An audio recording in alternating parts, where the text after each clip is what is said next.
अवसरकालीन सभारे निजे अवसरप्राप्त स्वतंत्र पदाधिकारी कले रक्तदान। निज अवसरकालीन सभारे निजे रक्तदान करिनेले विदाय।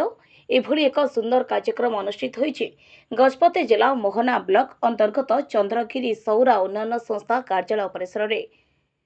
गत 31 तारिख में कार्यालय स्वतंत्र पदाधिकारी श्री बनमाली भूया निज चाकरी अवसर नहीं विदायकालीन सभारे निज सहकर्मी मानक सह मिसी निजे रक्तदान करिसेंते श्री भूया।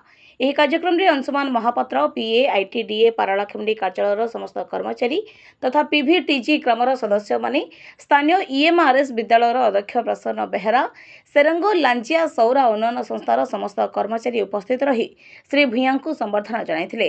तत्सहित कार्यालय परिसर में एक रक्तदान शिविर डॉक्टर जयप्रकाश सेठी नेतृत्व में Paralakhemundi blood bank lab technician Khageswar Behera द्वारा 36 यूनिट रक्त संग्रह करा।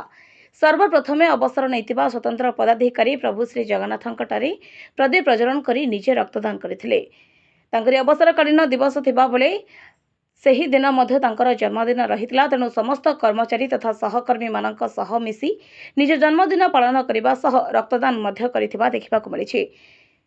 एथिरे समस्त कर्मचारी और सहकर्मी मानक एक सुंदर वार्ता और आम जीवन सदा सर्वदा अन्य मानक लागि उत्सर्गीकृत करिबा बोली कही निज कोह संभाली पारि नथिले श्री भूया।